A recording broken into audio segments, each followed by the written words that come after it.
অনেক ইয়াং ছেলে মেয়ে আছে কন্টেন্ট মেকিং, কিন্তু কন্টেন্ট মেকিং এর প্রপার পলিসি আমাদের দেশে নাই। কন্টেন্ট মেকিং এর প্রপার পলিসি নাই।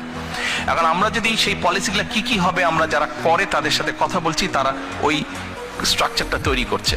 অ্যাট দ্য সেম টাইম এই কন্টেন্টটা সে হয়তো এখন ছেড়ে দিচ্ছে, যখন অনলাইনে হয়তো $50 পাচ্ছে, সে 20 পাউন্ড সে পাচ্ছে, কিন্তু সেই 20 পাউন্ডটা আবার বিভিন্ন যে ইন্টারন্যাশনাল যেটা ফাইন্যান্স ট্রান্সফারের যে মিডিয়া সেটাও নাই, ফলে সে ডাইরেক্ট পাচ্ছে না। তার হয়তো বন্ধু বান্ধব লন্ডনে আছে, সে তার অ্যাকাউন্টে দিচ্ছে, ওখান থেকে আবার তাকে দেশে দিচ্ছে, এটাই হচ্ছে কিন্তু ফ্যাক্ট।